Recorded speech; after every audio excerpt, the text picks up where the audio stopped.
दोस्तों, एक गांव के बाहर बंजारों के कबीले ने डेरा डाल दिया। हट्टे खट्टे लंबे तगड़े 50 गठरीले जवान थे, एक से बढ़कर एक, हाथों में सर तक पहुंचती हुई लंबी तारों से गुथी हुई लाठियां। एक दिन एक बंजारा गुड़ लेने के लिए पंसारी के यहाँ पर पहुंचा। बोहनी के समय गंवार ग्राहक आया देख बनिया बड़ा खुश हुआ। 3 दड़ी में 3 शेर कम तोलना उसके बाएं हाथ का खेल था। गुड़ देखकर बंजारे ने कहा, गुड़ बहुत गीला है। बनिया हंसकर तपाक से बोला, बरसात का मौसम है ना, नमक और गुड़ तो गीले होंगे ही, माल में खामी हो तो बताना। बंजारे को ये सब मालूम था, मगर खरीदार अपनी आदत को कैसे छोड़े। मोल भाव की रस्साकसी से फारिग होकर बनिये ने बोरी खोली और गुड़ तोलने लगा। बंजारा तराजू की डंडी और पलड़ों को बड़े गौर से देख रहा था। बंजारे की क्या बिसात कि वो बनिये के हाथ की सफाई को ताड़ जाए। तभी बंजारे की नजर गुड़ पर चिपके हुए एक तिनके पर जा पड़ी। एक तिनके से तोल में क्या फर्क पड़ता, पर बंजारे से रहा न गया। उसने तिनका उठाया और उंगली के झटके से सामने दीवार की ओर फेंक दिया। जहाँ गुड़ होगा वहाँ मक्खियाँ तो आएंगी ही, वे किसी न्योते की बाट नहीं देखती। इधर दीवार पर तिनके का चिपकना हुआ और उधर 2-3 मक्खियाँ उसके मिठास का मजा लेने के लिए आ गई। मक्खियाँ मिठास के आनंद में डूबी थी कि एक छिपकली एक ही झपाटे में दोनों मक्खियों को निगल गई। तीसरी उड़ गई। भाग में लिखा कभी नहीं टलता। छिपकली दूसरी मक्खियों की ताक में समाधि लगाए दीवार पर अविचल बैठी रही। तभी बनिये की बिल्ली अपनी समाधि तोड़कर उस पर झपटी। वह मक्खियों समेत उसके पेट में समा गई। बिल्ली को अपने शिकार के अलावा किसी चीज का ध्यान न था। कुत्ते और बिल्ली की दुश्मनी जाने कब से चली आ रही है। बंजारे का कुत्ता इसी फिराक में था। सीधे बिल्ली पर छलांग मारी, पर यूं पकड़ में आ जाए वह बिल्ली ही क्या, वह पलटकर बिजली की तेजी से दुकान में घुस गई। आगे बिल्ली और पीछे कुत्ता। उनकी भगदड़ में कई मटके लुढ़क गए, कई मटकियां फूट गई। बतासे, मिश्री, चीनी, मिर्च, मसाले, दालें सब बिखर गया। तेल फैल गया। बैठे बिठाए बनिये का नुकसान हो गया। था तो कट्टर सैनी, पर उस समय अपना आपा बिसार कर जोर से एक बाट कुत्ते की ओर फेंक दिया। निशाना तो अचूक नहीं था, पर होनी कहे या संजोग कि वो सीधे कुत्ते की ललाट पर जा लगा। खून का फंवारा फूट गया। अब भला बंजारा गम क्यों खाकर रहता। खुद की चोट तो शायद बर्दाश्त कर लेता, पर अपनी जान से प्यारे कुत्ते के चेहरे पर खून देखकर उसका खून खोल उठा। बनिये की पीठ पर खींचकर लाठी जमा दी। बंजारे का हाथ पड़ने पर उठने का क्या काम, पर तौबा तिल्ला मचाने में वो पीछे क्यों रहता। उसकी गुहार सुनकर चारों ओर से बनिया अपनी धोती संभाल कर बाहर निकल आए, पर यमराज के नजदीक अब कौन जाए। लाठी की करामात देखने के बाद किसी की आगे बढ़ने की हिम्मत न हुई। अपनी अपनी दुकानों से दनादन पत्थर के बाट फेंकने लगे। की बौछार होने लगी। बंजारा आखिर कहाँ तक बचता। पूरी उस्तादी के बावजूद भी 1-2 बाट आकर उसकी सर में लग गए। खून के रेले बहने लगे। अपने मालिक की हालत देखकर कुत्ता फौरन अपने डेरे की ओर भाग खड़ा हुआ। वो जल्दी ही अपने वफादार कुत्ते का इरादा ताड़ गया, पर इमदाद आने तक बुजदिली दिखाए तो माँ का दूध लजदा है। अंगरखी पर खून देखकर वो साक्षात काल बन गया।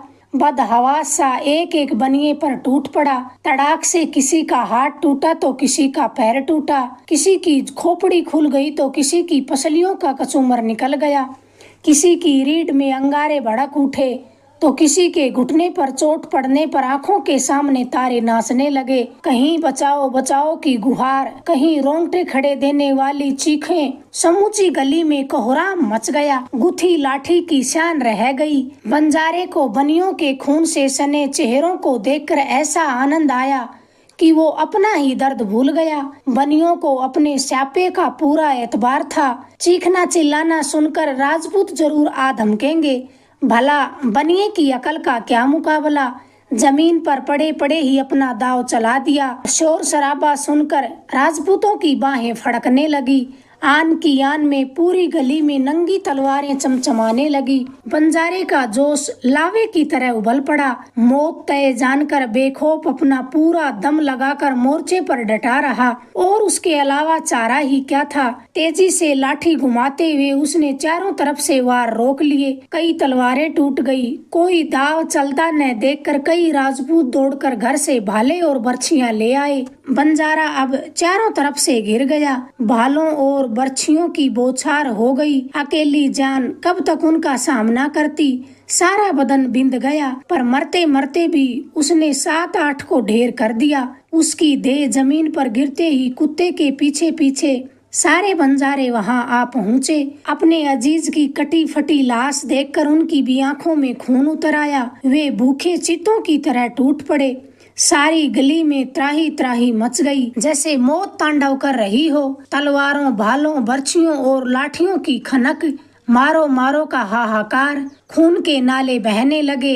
सारी गली लाशों से पट गई। अपने साथियों के पांव उखड़ते पाकर सारा गांव सर पर कफन बांधकर उमड़ पड़ा। बंजारे बीच में फंस गए। अब बचना दुभर था। मारने पर जीत और मरने पर स्वर्ग। लाशों के अंबार लग गए। गुड़ तोलने वाले बनिए की दीवार पर तिनका यूं का यूं चिपका हुआ था। कुछ मक्खियां अब भी मंडरा रही थी। एक दूसरी छिपकली उनकी टो में लार टपका रही थी। एक छोटे से तिनके के कारण जितना महाभारत हुआ उतना ही बहुत। सारे बंजारे खेत, सारे के सारे बंजारे मारे गए। पीछे कोई खबर देने वाला भी नहीं बचा, पर वे अपने साथ 300 बनियों को भी ले डूबे। अगला किस्सा, बनिए की भोली घरवाली। बनिए के खून में कंजूसी, रोम रोम में कंजूसी और घुट्टी में कंजूसी। अत्यधिक आय पर पेट में गांठें। कंजूसी किए बगैर अनाज हजम नहीं होता। एक बार एक बनिया ज्योतिषी के पतरे में शानदार मुहूर्त दिखवाकर प्रदेश को रवाना हो गया। 11 वर्षों तक उसके लिए शुभ समय था। धूल में हाथ डाले तो सोना बन जाए। बनिए के 3 बेटे। छोटे से छोटा बेटा 1.5 बरस का था, बीच वाला 3 का और सबसे बड़ा बेटा 4 बरस का। विदाई की बेला बनिया सेठानी को सीख का मंत्र देने लगा कि अब हवेली का सारा जिम्मा तुम्हारे ऊपर है। देखता हूँ कैसी सुथराई और समझदारी से काम पूरा करती है। धन कमाने के मुकाबले धन की हिफाजत करना ज्यादा मुश्किल होता है। 11 बरस के वक्त का एक क्षण भी व्यर्थ नहीं गंवाना। वह तो प्रदेश से ओड़ियां भर भर के धन कमा कर लाएगा, पर पीछे सेठानी पर उसको भरोसा नहीं। अगर उसने बिना सोचे समझे माया उड़ा दी तो क्या होगा। सेठानी ने अपने पति को खूब धीरज बंधाकर कहा कि वह किसी कीमत पर कोई चूक न छोड़ेगी। विश्वास न हो तो परदेश न जाएं। बनिए ने कहा, जाना तो निश्चित है, पर हिदायत की जगह पूरी हिदायत दिए बगैर उसको तसल्ली नहीं हुई। सो बनिए की हिदायत का ऐसा जबरदस्त जादू हुआ कि बनियाइन ने अपने तीनों बच्चों को धीरे धीरे हरी घास खाना सिखा दिया। 3 वर्षों बाद ही तीनों बेटों को अनाज से उबकाइयां आने लगी।